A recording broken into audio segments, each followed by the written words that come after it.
Welcome back everyone. अगर आप मेरे चैनल पे नए हैं और पहली बार मुझे अपने स्क्रीन पे देख रहे हैं तो प्लीज़ मेरे चैनल को सब्सक्राइब करिए, वीडियो को लाइक करिए और ज़्यादा से ज़्यादा लोगों तक शेयर कीजिए।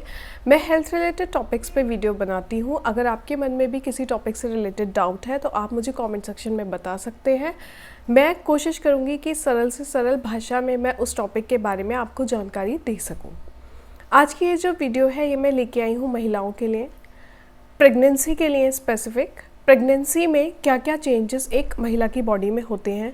वैसे तो बहुत सारे चेंजेस होते हैं जो नोटिसेबल होते हैं, हम नोटिस करते हैं और हमें पता चलता है, लेकिन बहुत सारे चेंजेस ऐसे भी होते हैं महिलाओं के शरीर में या उनकी इंटरनल बॉडी में जिसे लोग नोटिस नहीं कर पाते और इसको हम बोलते हैं फिजियोलॉजिकल चेंजेस।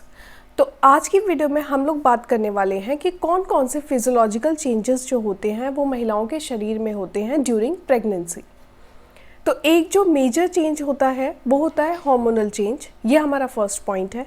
हार्मोनल चेंज हम सबको पता है कि फीमेल्स की बॉडी में ड्यूरिंग प्रेगनेंसी बहुत सारे हार्मोन्स का उतार चढ़ाव होता है। हार्मोन्स बढ़ते हैं, हार्मोन्स घटते हैं और ये चीज़ उनको बहुत ज़्यादा चिड़चिड़ा बनाती है।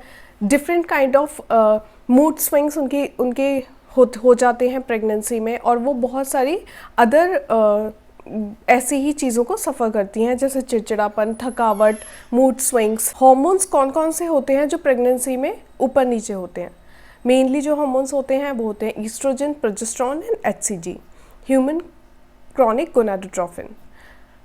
अगला जो सेकंड पॉइंट जो आता है वो आता है कार्डियोवैस्कुलर चेंजेस। कार्डियोवैस्कुलर चेंजेस मतलब क्या होता है कि फीमेल्स की बॉडी में ड्यूरिंग प्रेगनेंसी ब्लड फ्लो का जो रेट होता है वो बहुत ज़्यादा हो जाता है। ब्लड फ्लो बहुत ज़्यादा हो जाता है जिसकी वजह से उनका हार्ट पे ज़्यादा जोर पड़ता है और हार्ट रेट जो होता है वो बढ़ जाता है, जिसकी वजह से बहुत सारी लेडीज़ ऐसी होती हैं जो प्री एक्लेम्पशिया को भी फेस करती हैं ड्यूरिंग प्रेगनेंसी, या फिर उसको हम जेस्टेशनल हाइपरटेंशन भी बोलते हैं। जेस्टेशनल हाइपरटेंशन या हाइपोटेंशन क्या होता है कि स्पेसिफिकली सिर्फ प्रेगनेंसी के टाइम पे जो बीपी होता है लेडीज़ का वो रेज हो जाता है, बढ़ जाता है और वो कॉम्प्लिकेशन क्रिएट करता है ड्यूरिंग लेबर या फिर ड्यूरिंग डिलीवरी। तो जेस्टेशनल हाइपरटेंशन जो होता है वो सिर्फ प्रेगनेंसी के टाइम पे होता है, उसको हम प्री एक्लेम्पशिया भी बोलते हैं और वो इसीलिए होता है क्योंकि बहुत सारे कार्डियोवैस्कुलर चेंजेस जो होते हैं वो प्रेगनेंसी के टाइम पे एक महिला के शरीर में होते हैं।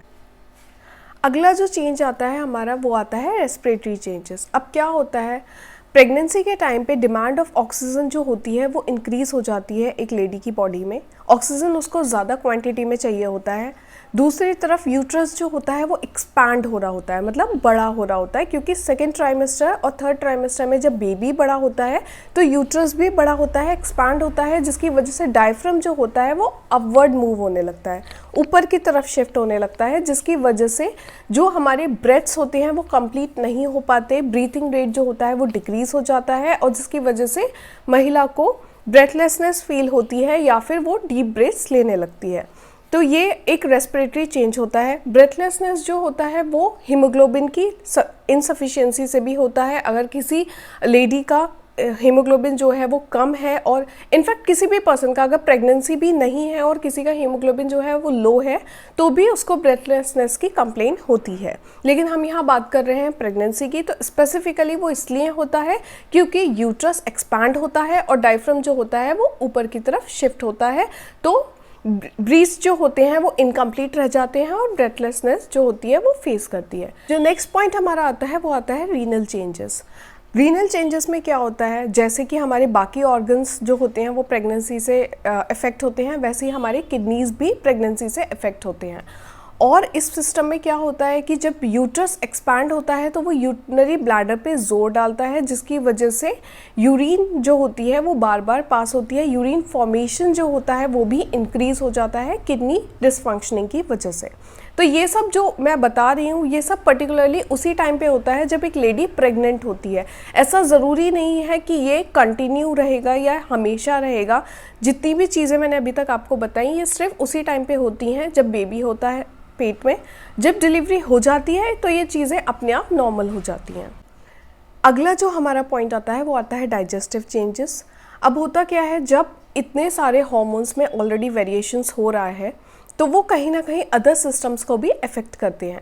तो डाइजेस्टिव चेंज में मोस्टली क्या होता है, डाइजेस्टिव चेंज में जब हार्मोन्स डिसबैलेंस होते हैं तो इंटेस्टाइन की मोटालिटी जो होती है वो डिक्रीज़ हो जाती है, कम हो जाती है, उनमें एब्जॉर्प्शन जो होता है वो कम हो जाता है, जिसकी वजह से जो प्रेगनेंसी वाली लेडीज़ होती हैं उनको या तो हार्टबर्न होता है, एसिडिटी फॉर्मेशन होता है, कॉन्स्टिपेशन होता है, तो वो इन सारी चीज़ों को सफ़र करती हैं ड्यू टू हार्मोनल चेंजेस। अब जो नेक्स्ट पॉइंट हमारा आता है वो आता है मस्कुलोस्केलेटल चेंजेस, मतलब हमारे जो स्केलेटन में चेंजेस आते हैं। अब कोई भी लेडी अगर प्रेग्नेंट है तो यूट्रस जो है वो एक्सपैंड हो रहा है, सेंटर ऑफ ग्रेविटी जो है वो चेंज हो रहा है, वो शिफ्ट होता है, तो जिसकी वजह से बोन्स जो होती हैं वो भी एक्सपैंड करती हैं। ऑब्वियस सी बात है, जब डिलीवरी के टाइम पे भी हम लोग जानते हैं कि पेल्विक बोन जो होती है वो एक्सपैंड होती है, उसी के बाद जो बेबी होता है वो डिलीवर होता है। तो मस्कुलोस्केलेटल चेंजेस जो होते हैं वो भी बहुत ही ज़्यादा देखे जाते हैं प्रेगनेंसी के टाइम पे।